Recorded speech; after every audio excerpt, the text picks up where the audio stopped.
Sebetulnya dalam banyak hal-hal yang keseharian itu lebih prinsip ketimbang ide kita tentang hal-hal besar. Saya beri contoh, Allah itu Tuhan yang maha kuasa, yang menguasai alam raya ini. Kadang-kadang menjelaskan dirinya itu hanya alladzi at'amahum min ju'. Saya ini Tuhan yang memberi makan kamu saat Anda lapar, saat kalian lapar. Jadi untuk beriman kepada Tuhan yang Maha Esa, kepada Allah, kamu yakin yang memberi makan kamu itu Tuhan. Apapun kecewanya Anda terhadap tetangga, terhadap negara, terhadap mertua, terhadap istri, itu kecewa Anda tidak akan mati. Tapi kalau tidak makan itu mati. Sehingga Allah mensifati dirinya kadang pakai keseharian. Alladzi at'amahum min ju'. Tuhan itu siapa? Yang memberi makan kamu ketika lapar. Tapi kamu untuk syukur itu nunggu punya istri cantik, neriman, gampang diatur, membolehkan poligami. Terus 4 istri itu neriman semua, loyal semua. Itu sombong betul. Mau syukur saja kok repotnya seperti itu. Jadi mau syukur ya ada makanan dimakan. Itu kalau ngantuk ya tidur. Ayatnya wa min ayatihi manamukum billaili wan nahar. Maksud ayat Allah itu tidur. Nah, keangkuhan-keangkuhan ini yang menjadikan kita itu jadi repot hidup. Wong untuk syukur kok nunggu tadi. Mertua baik, tetangga baik, istri baik. Apa saja di sekelilingnya harus baik. Nah, keinginan berlebihan ini menjadikan kita lupa ada hal-hal yang paling kita butuhkan, yaitu oksigen. Kita boleh nempat di buminya Allah. Alladzi ja'ala lakumul ardo firasya. Bumi kamu tempati enak. Coba kalau gempa. Apa artinya istri 4 cantik semua kalau pas digoyang apa? Gempa. Apa artinya kamu jabat? Entah apa saja jabatannya. Kalau bumi likuifaksi, habis kamu. Kiai meskipun dai kondang umatnya jutaan, kalau likuifaksi di panggung hancur. Tapi nikmat-nikmat yang disebut Allah seperti ini kita kaji keseharian. Alladzi ja'ala lakumul ardo mahda. Allah itu yang menjadikan bumi dalulan, yang mudah diinjak. Famshu fi mana biya, silahkan pakai jalan-jalan. Jadi saya termasuk benar-benar kiai Jawa. Kalau kerennya kiai Nusantara atau kiai Indonesia lah. Diajari bapak saya Kiai Haji Nur Salim, diajari Mbah Maimun. Itu Islam itu keseharian. Karena ketika Anda memilih hal-hal yang serius, itu tujuan utamanya nyari ridhonya Allah. Dan ridhonya Allah bisa kamu dapatkan sesuatu yang pasti benar. Misalnya dalam sebuah hadis Sahih Muslim disebutkan, Innallaha la yardha 'anil 'abdi idza akalal akla fayahmadahu 'alaiha aw yashraba syarba fayahmadahu 'alaiha. Itu redaksinya inna itu sesungguhnya. La yardha juga pakai lam taukid, juga maknanya sesungguhnya. Sungguh-sungguh Allah sangat ridho ketika seorang hamba itu makan ketika sesuap nasi dia muji Allah, ketika minum seteguk nasi dia muji Allah. Itu kalau orang diridhoni Allah itu wali betul. Itu untuk jadi wali itu gampang. Kamu makan ridho, kamu nginjak buminya Allah ridho, seneng, kamu hidup keseharian aman, seneng. Nah ini supaya sampean kita semua ngaji betapa panduan Rasulullah untuk menggapai ridho Allah itu banyak yang keseharian sekali. Saking kesehariannya banyak dalam hadis dan itu sahih. Nabi menyebut hal-hal yang keseharian. Hatta ma tas'alu fi imra'atika, kamu punya uang kemudian istri kamu bisa makan, itu ibadah. Bahkan sebagian ibadah itu dicontohkan Nabi yang akhirnya diprotes sahabat. Yaitu wa fi buti ahadikum sedekah, kamu menggauli istri kamu itu ya sedekah. Sampai sahabat bilang yang benar ya Rasulullah. Ayati ahaduna syahwatahu wa huwa lahu ajrun. Masa urusan biologis, urusan syahwat kemudian dia dapat pahala. Nabi menjawab, alai salawadu'aha fi haramin akana alaihi wisrun. Bagaimana kalau dia meletakkan ke yang tidak benar, itu kan dosa. Nah, hal-hal seperti ini yang saya ingin teman-teman semua lah, semua. Saya juga agak ingin ngaji demi Anda juga agak ingin. Itu dosa sekali ngaji kok pesanan kelompok tertentu itu enggak boleh. Islam itu untuk semua. Jadi ya cuma karena di depan saya jenengan ya seakan-akan jenengan korbannya. Itu ada ilmunya dalam usul fikih itu. Jadi orang itu harus ngaji usul fikih. Nama yang disebut, mungkin Mas Sufyan masih ingat zaman ngaji usul fikih. Nama yang disebut itu tidak jaminan sebagai prioritas perintah. Jadi misalnya gini, kebetulan yang di depan Nabi itu Abu Dzar. Nabi ya bilang, ya Abu Dzarin ini uhibbuka misalnya, atau ya Mu'ad ini uhibbuka, atau ya Abu Hurairah ini uhibbuka misalnya. Banyak lah riwayat yang Nabi nyebut ya Abu Dzarrin, ya Mu'ad, ya Abu Hurairah. Kemudian misalnya Nabi meneruskan khitab, ini uhibbuka, saya mencintai kamu, fakul dubur sholatin, atau sebagian riwayat disebut fala tada'an dubura kulli sholatin, Allahumma inni ala dzikrika wa syukrika wa husni ibadatik. Saya mencintai kamu, siapa saja, Mu'ad bisa, Abu Dzar bisa siapa. Saya mencintai kamu, mohon kalau habis sholat kamu jangan lupa wiridan Allahumma a'inni ala dzikrika wa syukrika wa husni ibadatik. Ya Allah, tolong kami permudah supaya mudah ingat engkau. Anda tidak bisa mentang-mentang, wong nama saya Parmin, nama saya Purnomo, itu yang diperintahkan Mu'ad misalnya. Jadi yang disebut satu, tapi khitab itu untuk siapa saja. Saya teruskan ya. Jadi saya mohon semua kita melakukan kebaikan itu, kalau dalam kaidah fikih disebut al yakin la yuzalu bisyak. Banyak kebaikan yang kebenarannya itu 100%, tidak punya efek samping ke pihak lain, ke kelompok lain, ke komunitas lain. Yaitu tadi misalnya Anda makan dan itu murah sekali, hanya butuh satu piring, setiap punyaan kamu muji Allah, setiap minum kamu muji Allah. Itu redaksinya Rasulullah SAW disebut Allah sangat ridho ketika seorang hamba makan kemudian dia memuji Allah, atau minum kemudian dia memuji Allah. Logikanya gampang, negara seperti ini yang kamu harapkan bentuknya kayak apa, mertua, ipar, komunitas, tetangga, itu nyata terjadi itu kan belum pasti. Sementara yang mesti terjadi adalah kamu butuh makan, kalau tidak mati. Butuh minum, kalau tidak mati. Butuh bumi yang nyaman ditempati, kalau tidak kita juga mati. Sebab itu Allah kalau menyebut nikmatnya itu hal-hal yang keseharian. Alladzi at'amahum binju. Allah itu siapa? Allah itu yang menciptakan kamu bisa makan. Tidak berlebihan. Allah itu yang menciptakan kondisi sosial itu ideal. Zaman Nabi itu ya ada orang munafik. Orang-orang pilihan Allah itu juga diuji orang sekelilingnya yang macam-macam. Semua diuji sesuai konteks zaman dan waktu. Nah, tapi ada ibadah-ibadah yang selalu disarankan Nabi. Sampai Nabi itu pernah ditanya, ayul Islam ya khairun ya Rasulullah, Islam terbaik itu gimana? Jawaban Nabi itu unik, it'amu to'am. Islam terbaik itu ya makan-makan, yang santai-santai. Ketika Allah menyebut beberapa kebaikan, falak tahamal aqobah, wa ma adrokan apa? Mal aqobah. Terusannya apa? Fakku rokobah. Terusannya apa? Au it'amun fiyaumin di masubah. Ya itu acara makan-makan itu juga Islam. Kenapa? Ya bayangkan kalau tidak ada makanan, kita mati kan? Kondisi sosial tidak ideal itu Anda masih gak apa-apa. Tapi kalau Anda tidak makan, Anda tidak minum, kamu punya istri cerewet masih bisa hidup, punya mertua cerewet masih bisa hidup. Tapi kalau tidak makan bisa mati. Berarti penting mana istri sama makan? Penting mana? Makan. Semoga istri Anda dengar, nanti kamu disuruh makan tapi pulang deh. Itu kalau dibahasakan makan masih memahami. Penting mana nasi satu piring dengan istri. Enggak ada nasi mati, enggak ada istri belum mati. Penting mana? Enggak berani jawab kan? Nah, ternyata Anda ada garang kan di depan istri. Jadi saya mohonlah, mungkin Mas Sufyan Sauri tadi yang bisa bantulah. Teman-teman tuh ngaji yang keseharian saja.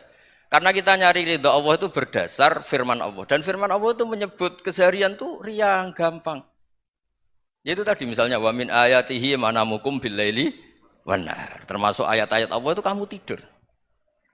Maka dulu itu ada guyonan, ada tokoh Mu'tazilah, kelompok dalam Islam yang berpikir manusia itu bisa menentukan ikhtiarnya sendiri. Karena saya bisa duduk, ingin berdiri, berdiri. Karena kelompok ini nggak terima kalau semua kehendak Allah, nanti bagaimana kalau semua kehendak Allah kok ada hisab ya, ada sanksi. Lucunya itu dia akhirnya ini cerita ya, mencintai seorang perempuan cantik sekali. Dan itu dia menjadi ahli sunnah itu oleh hal-hal yang sepele. Karena istrinya cantik, ya namanya suami istri hubungan intim. Terus ditanya, Mas masih ingin lagi? Masih. Silahkan diulang lagi. Wah ya tidak bisa. Katanya manusia bisa menentukan yang diinginkan. Itu tobat itu. Itu nggak bisa ditobatkan Mas Sufyan Ats-Tsauri. Orang cantik yang mudah nobatkan orang itu orang cantik. Segampang itu. Akhirnya kita tahu. Makanya kalau dalam kitab Hikam itu disebut Al-akil mayakul madza yaf'alu wa hubi wal ghafil mayakul madza af'al. Orang yang punya akal karena sadar ini wilayah Allah, semua milik Tuhan. Itu dia tiap hari berpikir, besok Allah akan melakukan apa terhadap dunia ini. Kamu merencanakan suatu mau plesir, ternyata gempa. Mau wisata ke Rusia, ternyata perang. Kamu tidak pernah tahu apa yang akan terjadi besok. Wa ma tadri nafsum madza taksibu ghadan. Tapi anda semua kita ini sering punya jadwal permanen. Makanya saya kalau diundang siapa saja, isane takdir. Yang jelas Gus ini acara penting. Ya masih acara penting nak pangeran ngersakno apa piye? Kok ape dadi pangeran? Kamu kok mau jadi Tuhan? Itu kadang ya kiai. Penting Gus acara ini jenengan harus memastikan bisa. Loh kamu itu yang ngajarin tauhid, sesuatu itu biadillah kok bilang-bilang apa pasti. Kalau maksa terus tak tobatkan loh kamu kata saya itu. Ya kalau gitu Gus bilang insya Allah. Wah itu hati saya, fisik saya, roh saya sudah bilang insya Allah. Tidak usah kamu latih kata saya. Nah hal-hal tauhid keseharian itu gampang sebetulnya. Wal ghafil yaqulu madza af'al. Tapi orang yang lupa Allah dia setiap hari bilang besok apa? Kita bisa melakukan apa? Seakan-akan dia itu aktor, dia penting, dia subjek permanen, dia. Padahal kita ini hanya objek kehendak Allah Subhanahu wa taala. Karena kita yakin sesuatu yang terjadi di alam raya ini kita tidak bisa apa-apa. Makanya saya sering ngaji, sering bilang saya. Ketika Anda mensifati Allah, dia yang menghidupkan. Sudah itu tanamkan, sehingga ketika kita mati, santai saja. Kenapa santai? Allah punya cara menghidupkan kita. Zaman kita hidup juga gak tahu caranya ngelola jantung, ngelola paru-paru. Kamu juga gak tahu ngelola oksigen yang tidak beracun, tidak ngandung polusi. Tahu-tahu hidup. Gak ingin tua ya tahu-tahu tua, gak ingin mati tahu-tahu mati. Selama ini kita hidup juga gak tahu apa sebetulnya. Hanya gaya tok, punya jadwal, punya planning. Kalau kamu bisa menentukan pilihan Anda, pasti Anda istrinya cantik, 4 neriman semua, kona'ah semua. Nyatanya enggak kan? Ada 1 jelek, cerewet. Wah itu kan, nyatanya enggak bisa apa-apa Anda kan? Dan kamu bawa mati lagi. Itu kan, istri Anda juga gitu, punya keinginan, punya suami yang ganteng, yang jabat, yang neriman, yang enggak poligami. Ya enggak kesampaian juga. Kalau kita ngitung tingkat kegagalan kita itu gagal terus. Ya kan? Nah, terus ingat Allah, madza yaf'alu wa hubi. Orang yang punya akal selalu berpikir Allah itu menghendaki apa terhadap saya. Loh, sama-sama orang itu. Ngelihat orang yang serius, itu kata Anda itu pemikir berat, serius. Senang punya tokoh yang merengut karena kamu anggap serius. Tapi sebagian orang nganggap orang yang serius itu wong merengut, wong masam, wong muka kok ditekuk. Jadi sama itu hati ya muqallibal qulub tsabbit qalbi ala dini, karena kita enggak tahu cara berpikir kita tentang orang lain, tentang sekeliling kita. Misalnya kita orang baik yang jenis ngrumat fakir miskin. Ada orang bangun masjid mewah itu janggal. Apa artinya masjid mewah kalau banyak orang kelaparan? Tapi kalau yang jenis pendidikan apa artinya masjid mewah kalau enggak bisa ngaji? Nanti yang jenis infrastruktur apa artinya ini kalau semuanya punya sudut pandang yang berbeda-beda. Dan Islam mengapresiasi semua kebaikan. Tapi katakan semua kebaikan itu adalah kehendak Allah Subhanahu wa taala. Karena apapun baik Anda itu pakai fasilitas yang diberikan oleh Allah Subhanahu wa taala. Sehingga ini yang disebut qulillah tsumadarhum fi khawdihim yal'abun. Ya kembali tadi ke tema-tema bahwa keseharian Anda ini sudah Islami. Saat Anda tidak bisa melakukan apa saja. Saya sering ada jenazah, biasanya kalau tetangga meninggal saya sering disuruh ngelepas. Saya bilang orang ini baik, karena sering ngelamun di rumah, sering nganggur di rumah. Ditanya sama anaknya, kenapa Gus nganggur baik? Ya kalau dia nganggur artinya juga enggak berbuat sesuatu yang maksiat kan? Ya kan, orang nganggur di rumahnya ya enggak bunuh orang, enggak maling, enggak korupsi, ya namanya nganggur di rumah. Lah cuma istri cara pandang nganggur enggak menghasilkan uang itu. Tapi juga enggak menghasilkan kriminal kan? Jadi sebenarnya Islam itu makanya kalau sampean ngaji usul fikih itu ada kitab usul fikih namanya Lubul Usul, itu terkenal sekali di pesantren itu. Itu kalau ngapresiasi keseharian itu luar biasa. Izma min mubahin illa wa yatahaqqaqu bihi tarku haramimma. Karena keseharian yang mubah saat Anda lakukan itu ada kehebatan yang luar biasa, yaitu meninggalkan haram. Makanya dulu banyak orang-orang alim ketemu temannya itu guyon sampai semalaman. Itu biasanya yang semangat Islam itu kiai kok ndak tahajud, kiai kok ndak witir. Orang yang sedang mapan uangnya banyak, malam itu tidak kelayaban itu sudah luar biasa. Melawan nafsu supaya tidak maksiat itu sudah luar biasa. Supaya lupa guyon sama temannya semalaman sampai subuh. Gejlok-gejlokan ngenang zaman miskin, zaman kuliah nggak jelas, zaman apa.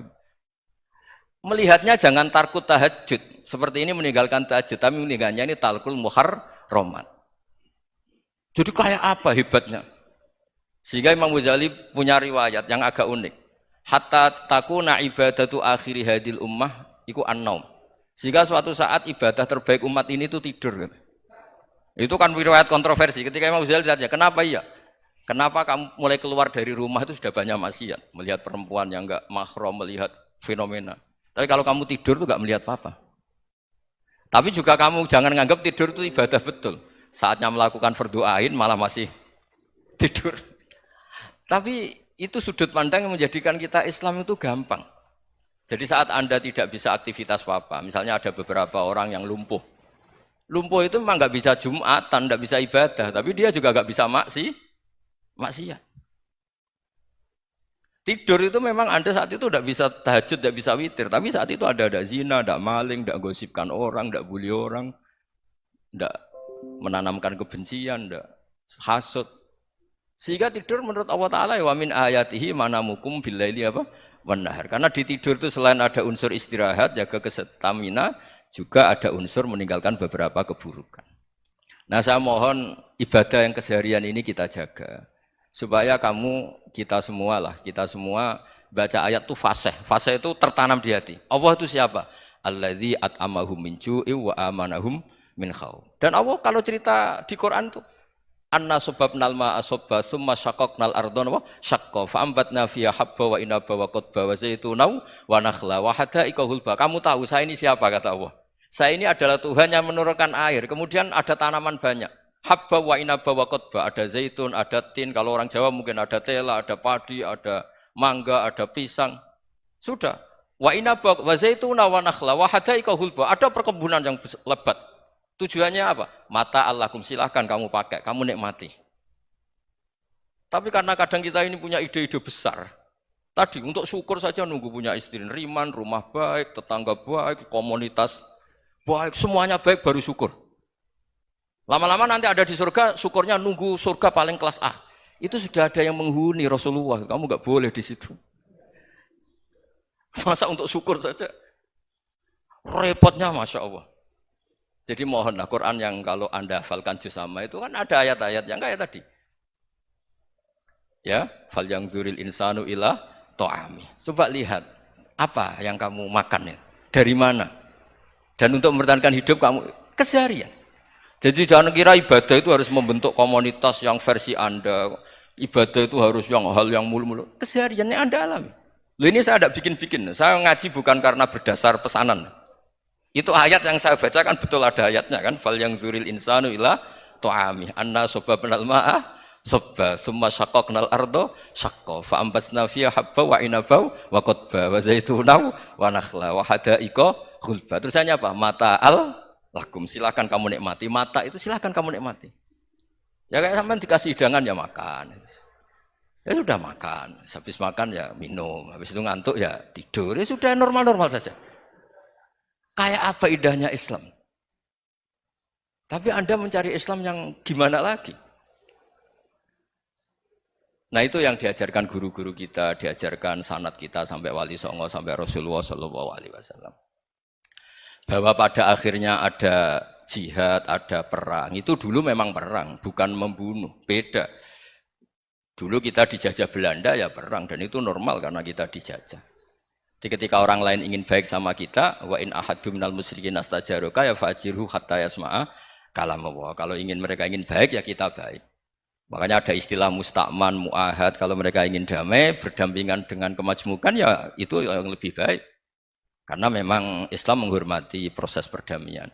Wa in janahu nawa lisalmi ya fajnah lah. Kalau ingin damai ya kita harus damai. Jadi andai kan dulu Belanda datang ke Indonesia kok minta besanan gitu. Ya mungkin kita juga seneng karena memperbaiki hidung kan kalau kita besanan gitu. Nah tapi wong jajah dulu itu kan masalah kan? Apa? Masalah kan? Jadi saya mohon jadi Saya tadi minta sama Bapak Kadensus kemarin juga pernah main ke saya. Jangan sering ketemu saya ini sudah uzlah, saya ini sudah mau daftar jadi resi. Saya itu kemarin di Muktamar juga agak datang, acara di Jogja juga sudah.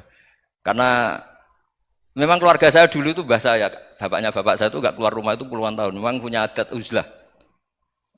Ya makanya ngaji saya ngaji aja yang gampang-gampang aja, yang nggak orderan, yang nggak pesenan ngaji aja dulu yang gampang. Saya ikhlas, yakin betul saya ikhlas. Ikhlas itu menurut saya itu roh. Orang nggak ikhlas menurut saya itu orang aneh. Ikhlas itu gampang, sudah saya bilang. Kalau kamu yakin ilmu itu milik Allah, ngasihkan juga ikhlas itu milik Allah. Apa sih yang kamu punyai sehingga kamu udah ikhlas? Uang milik Allah, energi kita milik Allah, bumi milik Allah. Kemudian kamu merasa memiliki. Merasa memiliki itu kalau dalam ilmu tasawuf sudah kesalahan kan. Bagaimana Anda punya? Coba tahu-tahu tanah itu kok milik Anda. Karena saya beli, Gus. Saya beli dari orang, dari Zaid. Padahal yang asli punya itu Allah. Apa benar kamu pernah beli sama Allah? Zaid ini pemilik nisbi, pemilik yang enggak sebenarnya kan. Ya enggak? Yang benar-benar pemilik itu Allah. Kok kamu ngerasa itu bumi kamu itu atas nama apa? Coba. Milik kan harus beli atau dikasih. Enggak semua kan? Nah, makanya itu famshu fi manakibiha, dan Allah menyebutnya sudah saya ini yang menciptakan bumi waladzi ja'ala lakumul arda dalulan, dan Allah menyebutnya sederhana famshu fi manakibiha, silakan jalan-jalan. Terusannya apa? Wa kulu mirizki, silakan makan-makan. Jadi Islam itu ya makanya kiai-kiai itu ada acara makan, sampai ada guyonan fi kulli makanin makan di setiap tempat ya makan. Nggih ngoten guys, pokoknya sing gampang-gampang mawon nggih. Assalamualaikum warahmatullahi wabarakatuh. Assalamualaikum warahmatullahi wabarakatuh. Yang saya hormati Bapak-bapak yang ada di depan, terutama Bapak Kiai Gus Baha. Perkenalkan, nama saya Imran, asal dari Poso, Sulawesi Tengah. Alhamdulillah pada kesempatan hari ini kita diberikan nikmat oleh Allah untuk bisa bertemu dengan Bapak Kiai yang mungkin secara pribadi dan mewakili mungkin perasaan teman-teman semua di sini, ada kerinduan, keinginan untuk berjumpa langsung dengan Kiai, dan alhamdulillah terlaksana dengan berkat artinya dari Allah Subhanahu wa taala melalui bapak-bapak kita dari Densus bisa memfasilitasi. Pak Kiai, yang pertanyaan saya, kita ini kan teman-teman ini bahasanya ex napiter, pernah masuk dalam kesalahan kebencian terhadap negara. Bahkan diantara kita ini ingin membentuk negara sendiri, ya kan? Apalagi kami dari Poso, terutama MIT Mujahidin Indonesia Timur itu pengen bentuk komunitas bahkan negara di Poso. Gitu. Artinya ada kebencian-kebencian. Nah, bagaimana? Karena kami dulunya punya doktrin negara ini negara yang togut, gitu. Negara kafir yang wajib untuk kita perangi, kita musuhi, dan orang-orang yang berkembang kita pokoknya kita basmi lah sampai tegak negara ini, negara Islam versi kami saat itu. Nah, mungkin ada pesan atau ujangan nasihat untuk kami ini untuk semakin kuat, ataupun ada kisah-kisah ataupun ayat-ayat yang menjelaskan bagaimana kita itu harus sungguh-sungguh mencintai negara kita yang kita cintai ini.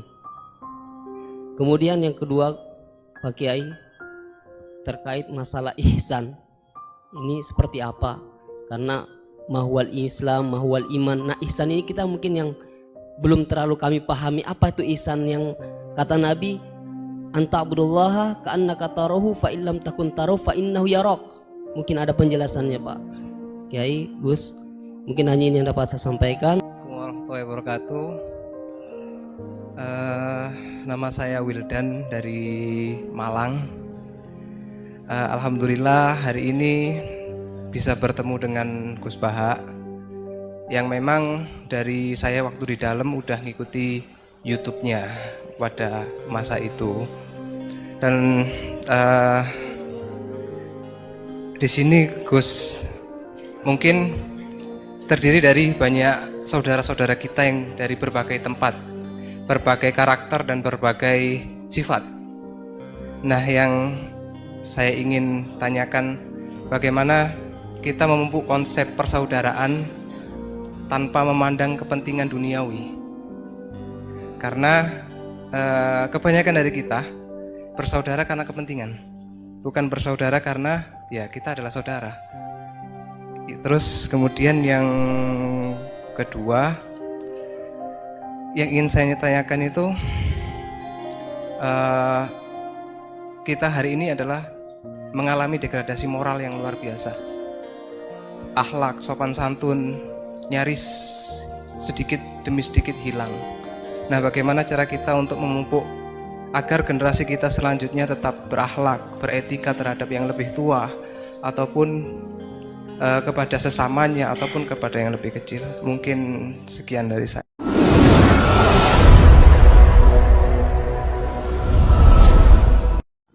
Pernah ngaji? Pernah ngaji? Mas Ilham pernah ngaji? Tadi apa? Al-ihsan anta budawaha ka'annaka.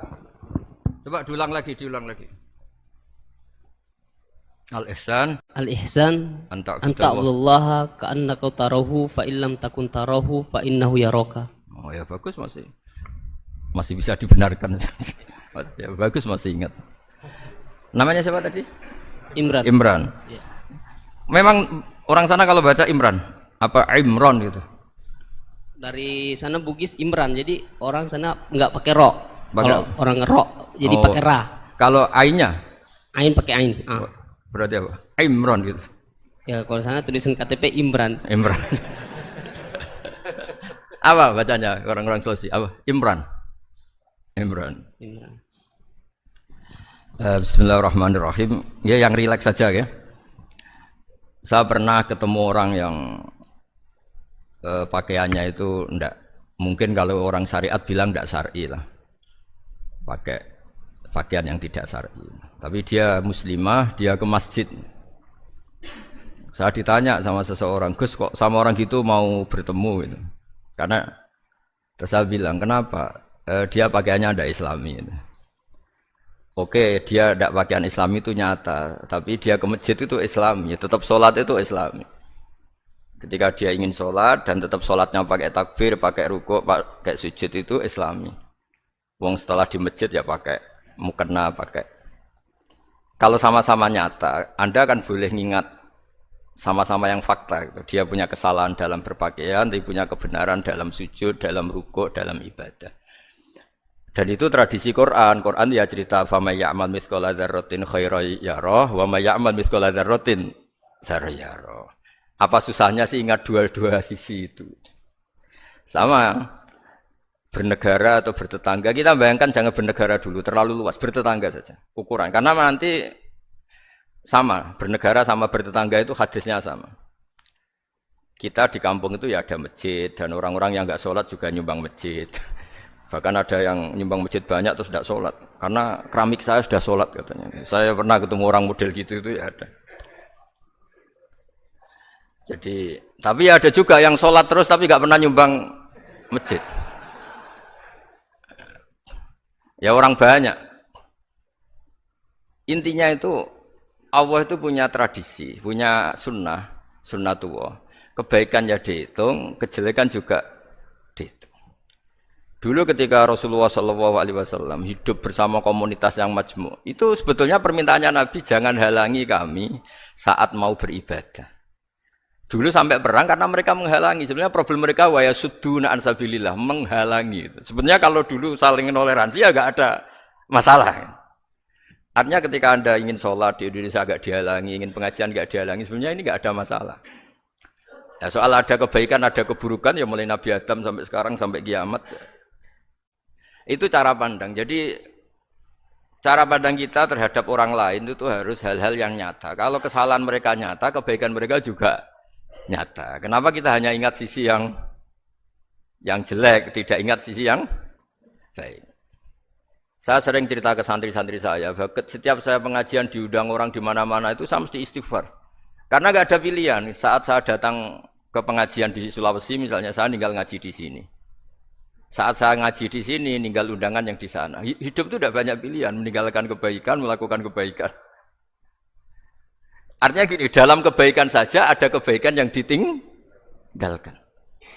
Apalagi dalam kejelekan. Makanya di sini ada pepatah terkenal dalam ilmu tasawuf tuh. Wastighfaruna yahtaju ilal istighfar. Saat Anda baik saja butuh istighfar. Bapak saya kalau guyon gini, Mas Sofyan. Ada imam istiqomah jadi imam masjid sampai tua sampai batuk-batuk. Itu bagus istiqomah. Tapi itu masalah kata Bapak. Akhirnya enggak kaderisasi katanya. Itu istiqomah apa enggak mau diganti orang lain katanya. Ada kiai dai di mana-mana. Itu mesti orang muji, oh itu dai di mana-mana, laris enggak pernah di rumah. Pondoknya pasti bubar itu karena ditinggal. Jadi kebaikan seperti ada orang sering sowan kiai. Wah itu malah lebih masalah lagi kan. Kadang kiainya pas istirahat, yang disalamkan template uang jatah susu anaknya. Hari itu wayahe tagihan malah lari sowan kiai. Dan harusnya di rumah ada berdoain tagihan listrik entah apa.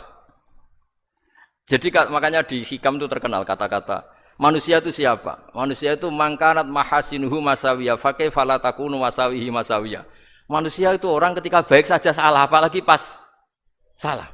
Coba saya misalnya pidato begini, di atas panggung saya orang alim pidato nasihati orang.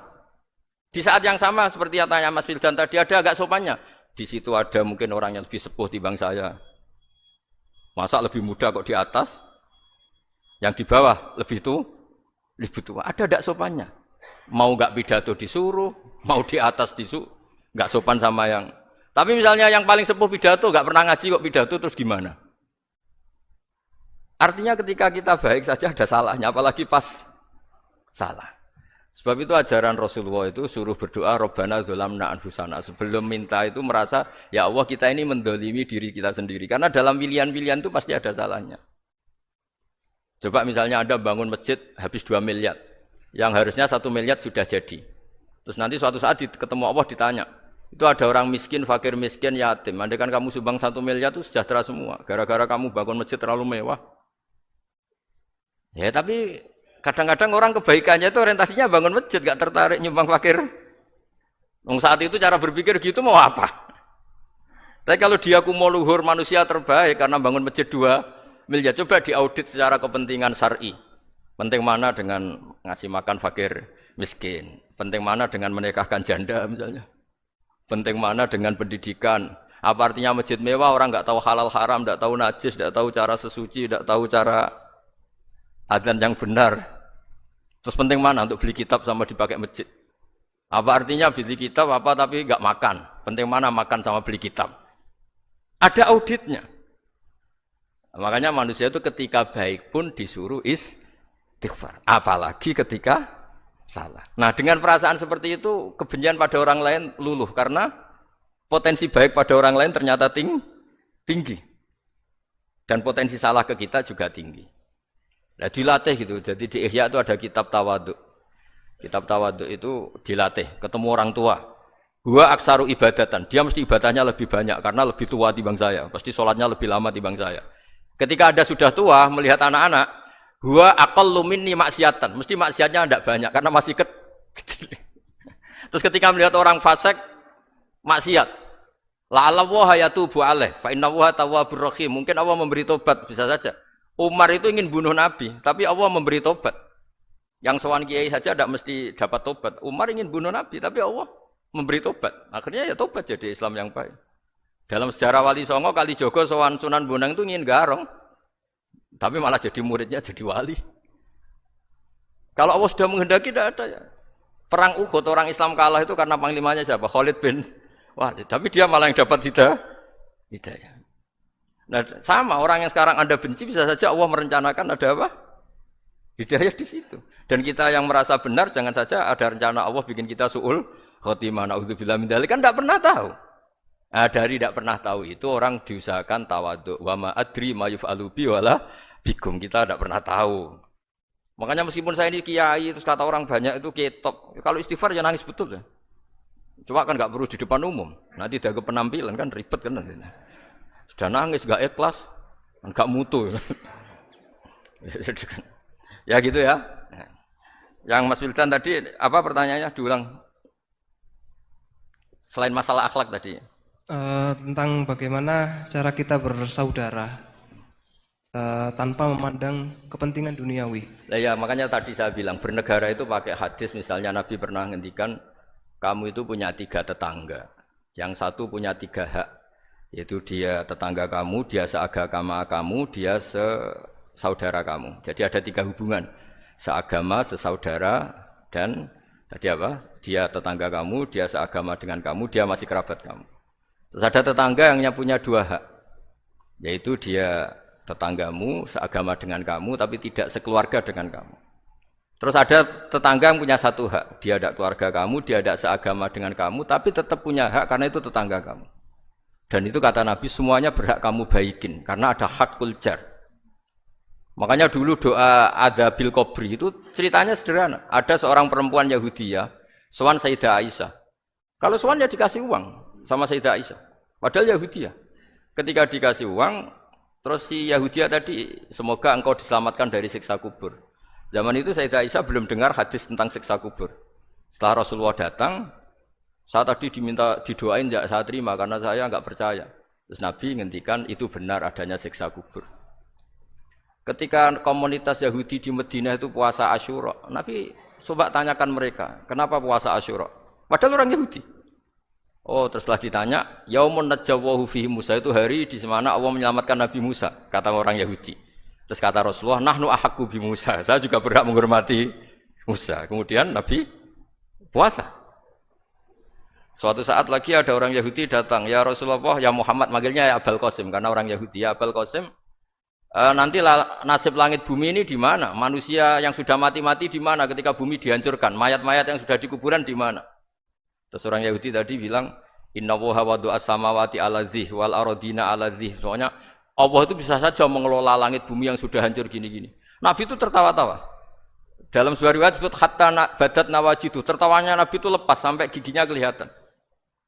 Kata rawinya tasdiqan liqaulil khabri, karena Nabi membenarkan orang Yahudi tadi. Jadi intinya dalam banyak hal itu ya dicari kesamaan. Makanya kalau interaksi dengan kelompok lain kata Nabi la tusaddiquhum wa la tukadzibuhum. Kamu jangan mengiyakan juga jangan menolak. Kamu tolak jangan-jangan pas yang sama dengan ajaran kita. Kamu benarkan jangan-jangan yang tidak sama. Ya sudah, kalau enggak sependapat ya jangan ngambil sikap. Nah itu juga yang dipraktikkan Rasulullah SAW. Nabi yaqumu lailatan yuraddidu hadil ayat. Nabi pernah sholat 1 rakaat hanya ngulang 1 ayat. Itu aja gak selesai.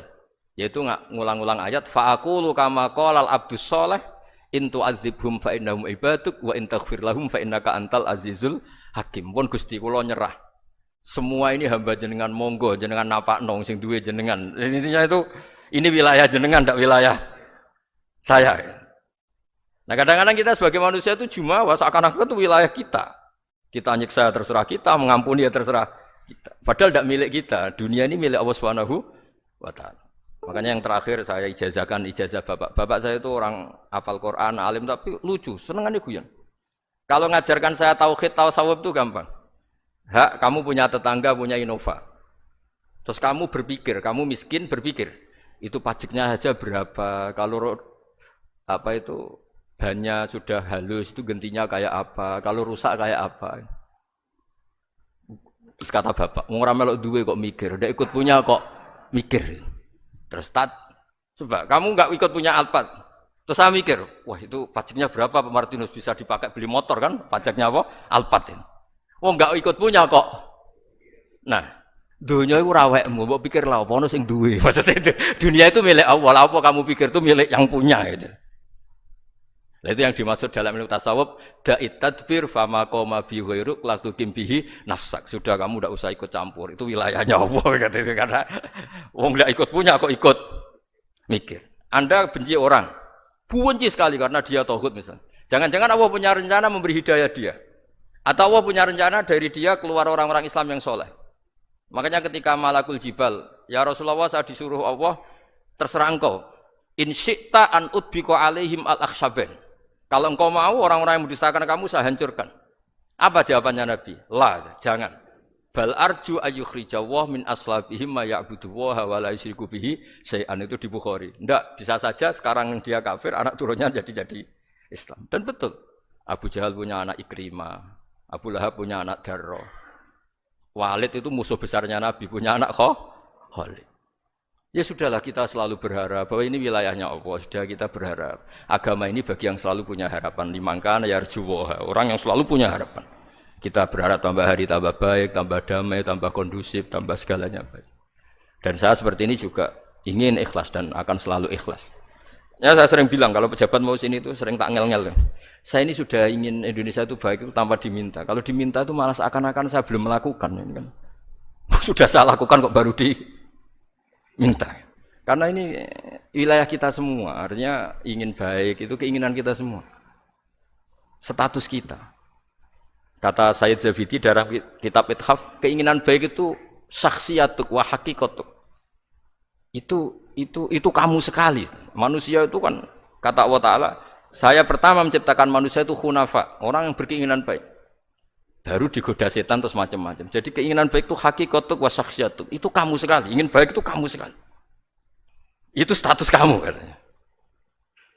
Makanya orang preman kayak apa, mabuk kayak apa, ada orang kecelakaan, pikiran pertama itu nolong. Itu yang normal. Soal ada kasus pikiran pertama ngambil HP-nya tuh 0,sekian persen. Jadi pikiran pertama mesti nolong itu karena itu syakhsiyatuk wa hakikatuk.